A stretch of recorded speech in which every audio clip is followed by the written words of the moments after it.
Então, a partir do versículo 15 até o versículo de número 17, o autor ele nos explica o porquê que nós devemos nos esforçar para ter a paz para com todos e porquê que nós devemos nos esforçar para que nós venhamos a buscar a santificação. O primeiro dos alertas, ele é apresentado na primeira parte do versículo 15. E ele diz assim: atentando diligentemente, porque ninguém seja faltoso, separando-se da graça de Deus. Agora, o versículo 15, ele começa com uma palavra chamando a nossa atenção. Um dos recursos que nós temos quando nós estamos escrevendo é usar palavras que simbolizem aquilo que nós faríamos se nós pudéssemos falar. Mas como as pessoas não estão aqui falando a nós, então o autor ele pega e escreve. Ele fala atentando, ou traduzindo é preste atenção. Acorda, agora presta atenção naquilo que eu vou falar. A versão da NVI, ela faz uma escolha de palavras um pouquinho diferente. Ela diz assim no versículo 15: cuidem que ninguém se exclua da graça de Deus. A ideia aqui que nós devemos tomar cuidado ou nos atentar é para que nós não nos excluamos da graça de Deus. E o mais interessante é que quando a gente começa a analisar esse texto na língua original, nós nos deparamos com com algo mais gritante ainda. Além do autor estar falando assim, cuidado, preste atenção. Quando a gente olha no original, algo chama mais a nossa atenção. Cuidem que ninguém se exclua da graça de Deus, no original, traz a ideia de algo contínuo. Ou seja, cuidando, tomando cuidado que ninguém se exclua da graça de Deus. E essa ideia, do comecinho do versículo 15, ela está ligada justamente ao versículo 14. Okay? Então essa ideia, ela está ligada ao versículo 14, ou seja, nós devemos nos esforçar para ter paz para com todos e para nos tornarmos santos, cuidando ou tomando bastante cuidado para ninguém se excluir da graça de Deus. Percebe?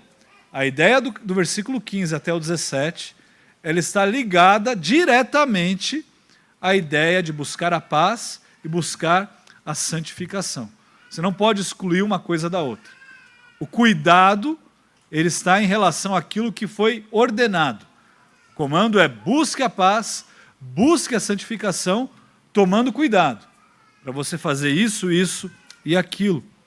E além disso, irmãos, a palavra traduzida aqui é uma palavra comum no Novo Testamento, mas que muitas vezes a gente nem sabe ou nem percebe na nossa tradução. Se nós olhássemos no original, você logo identificaria essa palavra. A transliteração dela, é como ela é escrita na língua portuguesa, é episcopeu. Episcopeu vem, ou a palavra bispo, episcopo, vem dessa palavra. Então você facilmente reconheceria essa palavra. Se nós então traduzíssemos literalmente, nós poderíamos dizer assim, e aqui é a liberdade minha de tradução, tá? Nós deveríamos estar episcopando, ou aqui, conforme os nossos primos, tá? Os presbiterianos, presbiteriando, para que ninguém se exclua da graça de Deus.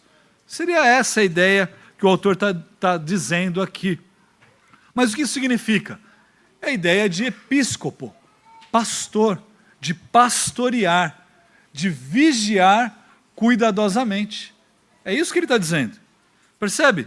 Nós devemos nos esforçar, nos atentando, cuidando, presbiteriando, para que ninguém venha nos separar da graça de Deus. A ideia aqui é de nós nos atentarmos, é de nós cuidarmos. É a mesma ideia que um presbítero ou um pastor deve ter para com o seu rebanho. A ideia é de você estar sempre alerta. Um pastor das suas ovelhas ou um pastor na igreja, ele deve estar alerta aos lobos, aos perigos, aquilo que pode vir e atacar as suas ovelhas. É literalmente presbiteriando o rebanho com um propósito em mente, que as ovelhas não se desviem, não se distanciem do Supremo Pastor, e não apenas do pastor local. Essa que é a ideia. É isso que o autor está nos dizendo. Isso significa que cada um de nós foi chamado a se responsabilizar por a outra pessoa, por aquela pessoa que está ao seu lado. A fim de quê? A fim de que essa pessoa não se distancie da graça de Deus. E voltando então ao contexto da carta de Hebreus, aquela vida que eles estavam vivendo ali, que eles estavam sendo perseguidos, você começa a entender como que isso é um cuidado muito bom que nós devemos ter. Aquele que está desanimado, que está querendo abandonar a graça de Deus, está querendo se distanciar do próprio Deus, você deve ir lá e estimulá-lo. Você deve ir lá e falar assim, não, vamos comigo, eu estou do seu lado, vamos prosseguir. Não, é melhor nós sofrermos a morte em nome de Cristo do que nos distanciarmos do próprio Deus. É encorajar aqueles que estão passando por momentos de dificuldade. Não é simplesmente dirigir esses, fala lá com o pastor ou com o diácono. Ele tem uma palavra boa para você. Eu conheço o psicólogo lá na igreja, vou direcionar para você. Não. É você ir lá e trazer uma palavra de conforto. É você encorajar essas pessoas para que elas não se distanciem da graça de Deus.